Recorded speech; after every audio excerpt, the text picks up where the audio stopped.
Welcome Minecraft fans. Today I'm going to show everyone my tips for starting out and surviving your first day in Minecraft. So we're going to start out with a brand new world. And as you can see, I don't have cheats, I don't have any bonus chests, no seed, and we're just doing a basic world. So let's start this out. And the trick to surviving your first day in first night in Minecraft is surviving your first day.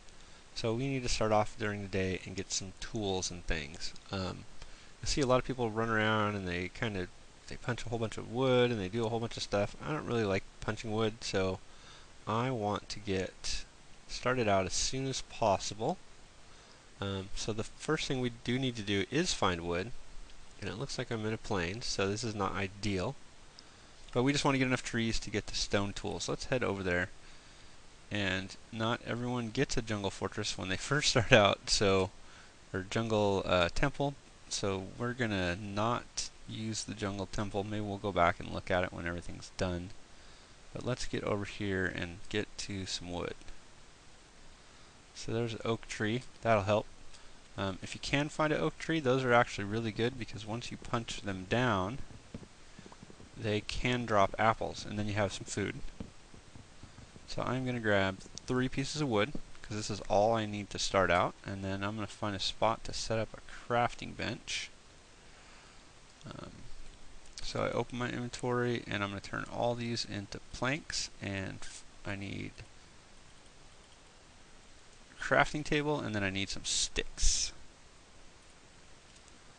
So let's go ahead and throw that on the ground, and really quick we're going to make a stone or a wooden pickaxe, and then we're going to save everything else.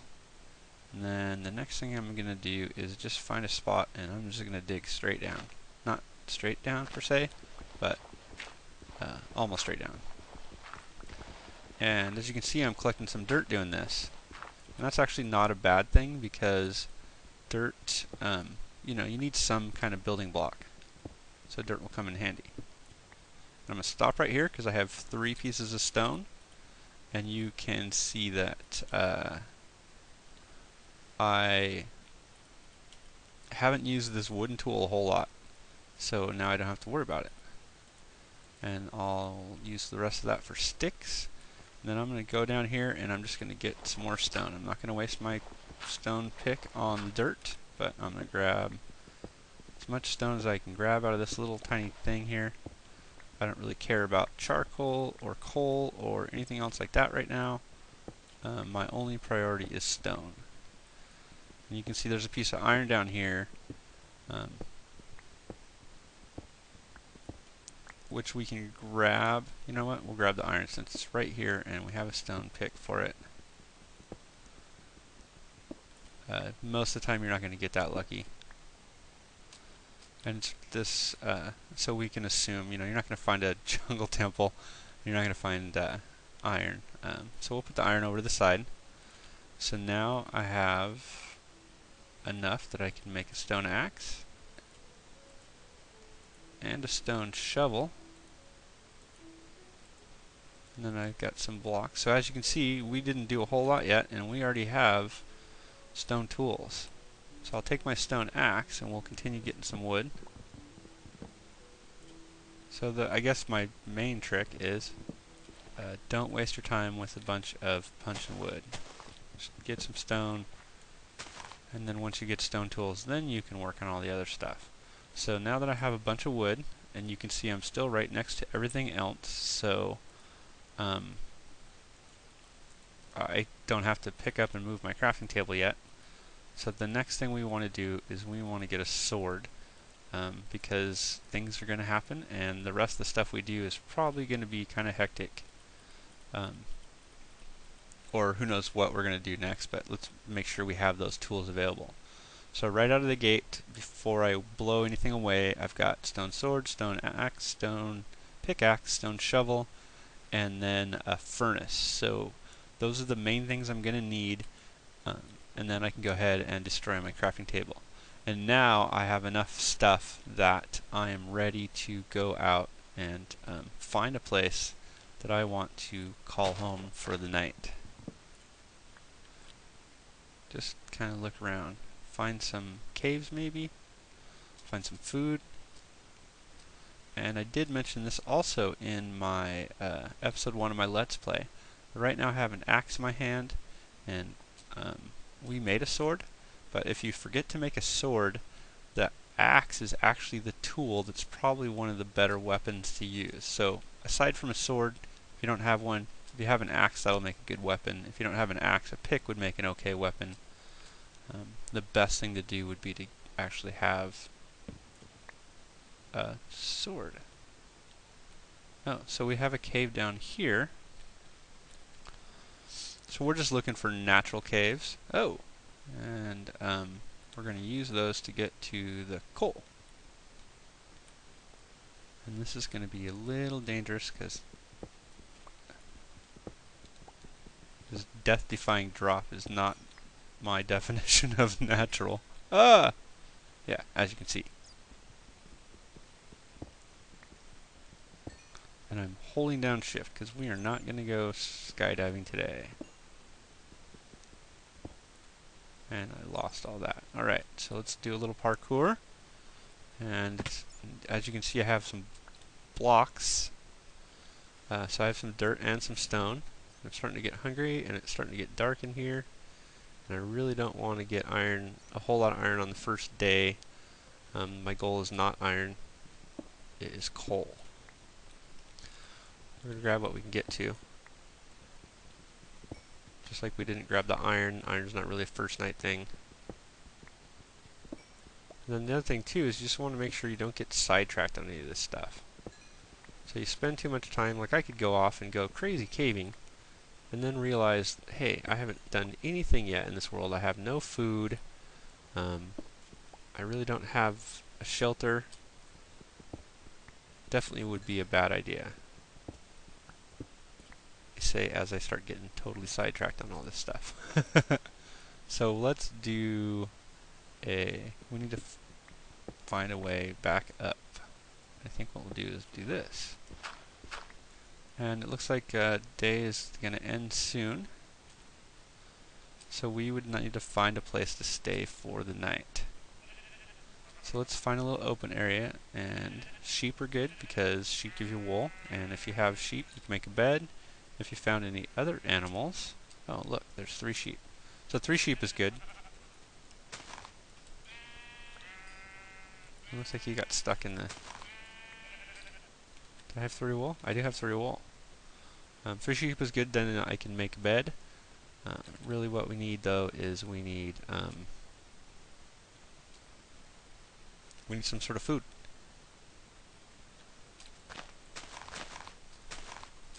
And of course the plains are good because there's lots of tall grass. And sorry about the glitchy camera moves here, but I'm trying to get a bunch of seeds. And I do not need more sheep. And I probably shouldn't be running. Look at all these sheep. Nothing besides sheep? No pigs, no cows, no chicken? Alright, so it's starting to get nightfall. I'm going to do this really quick. I'm going to put down a workbench. I'm going to use some wood. And I'm going to make a bed. So the one way we could do it, as you saw in my Let's Play world, we can just torch up an area. That is our home. This is another way to do it, and it's kind of a cheaty way. Make a bed on your first night. Nightfall comes. Bam, it's day. So there's a couple ways that you can start off in Minecraft and survive your first night. So we skipped the first night because we made a bed. A lot of people make a bed and then they on their first night, and then they do this crazy exploring stuff.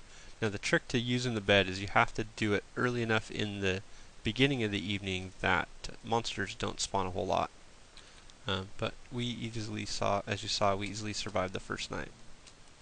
And then I'm a little hungry, very hungry actually, but we have some cows. I'm just going to plop my furnace down right here. We got a little sidetracked with the little cave down that we went into to get some coal. You're not necessarily going to be that sidetracked all the time. And we also went for iron, which is not something I recommend you do on the first night. I mean, remember where that is, but don't do it. So you can build a house, you can light up an area, and you can just make a bed and sleep in the dang thing. So if we had found animals on our first night, we could have done this our first night, and we could have built a structure, but we just slept in the bed.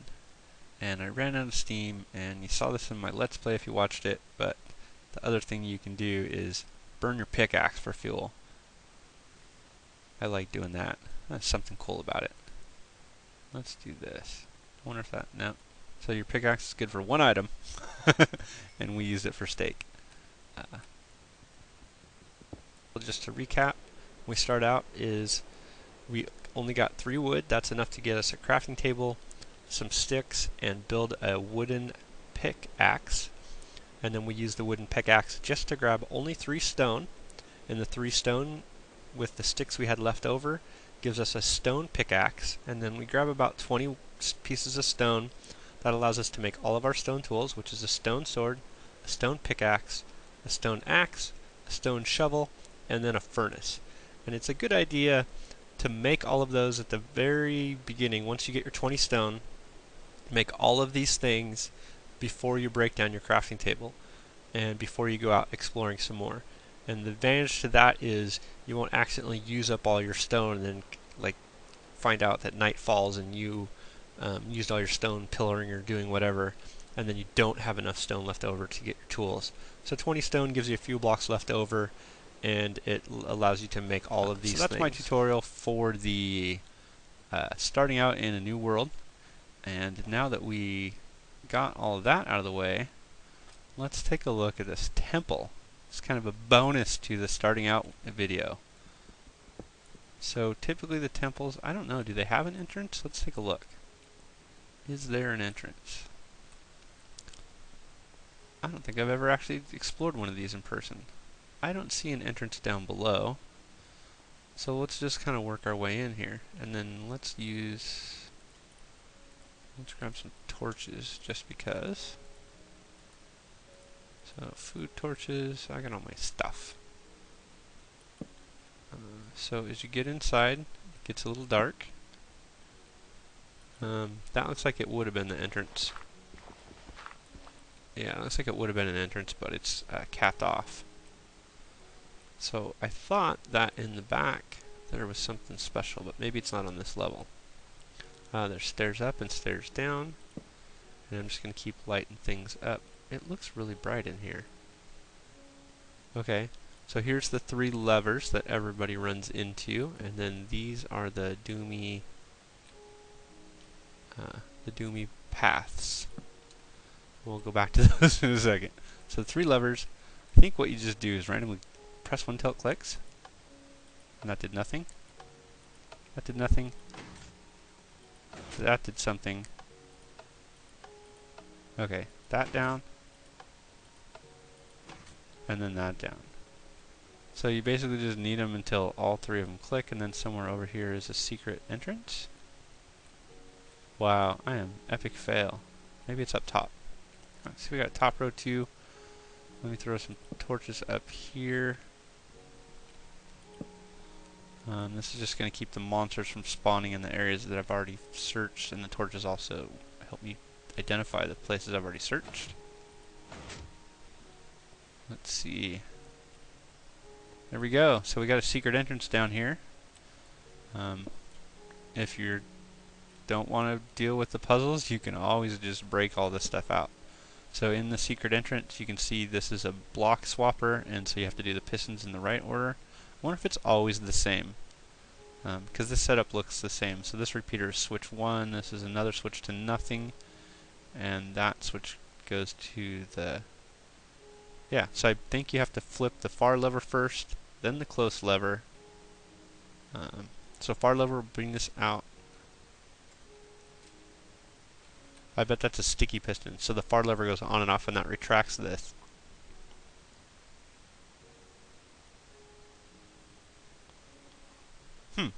Not really sure. Anyway, There's our chest. The other option is to just break it. It's kind of neat to do the puzzles though. And then we have some more stuff downstairs. So let's take a look at this thing here. Now, as you can see, there's these indentations, and they're all along one side. And they kind of do that to fool you, because as you go along, you'll see right here is tripwire. Now, the way I understand tripwire works is, and you can see there's a dispenser over there.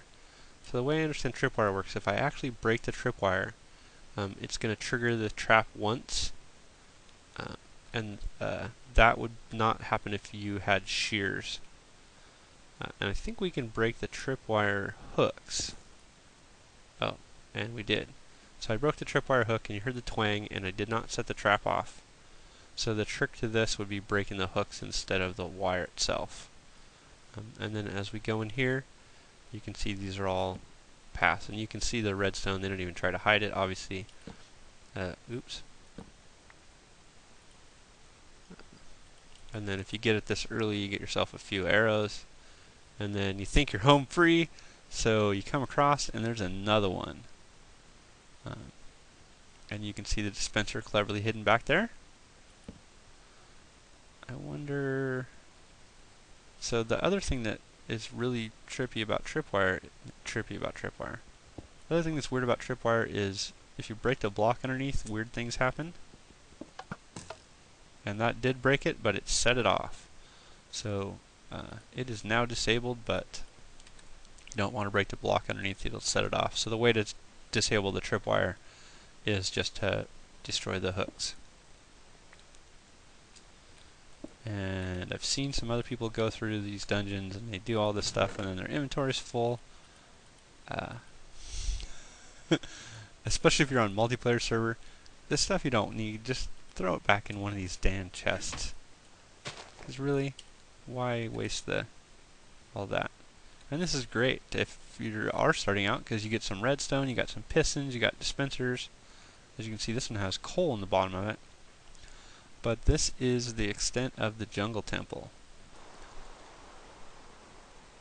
Hey guys, it's Collins again, and we are back in the jungle temple. What I did was I generated this world again from the seed, and here's the seed for you guys if you'd like to play this world where you start off right next to a jungle temple. And we're going to take a look at the puzzle in the jungle temple. So as we looked earlier, the middle switch doesn't really do anything. And this is the way it looks unmodified. So there's a sticky piston right there, and there's actually one underneath this block, and then there's one right here. And then the trick to the puzzle is to get this block here to retract. And you can see there's redstone wire here that doesn't connect to anything. So the first thing you need to do is extend this, and that will bring this piston out, and then now this piston's ready to be powered by this switch.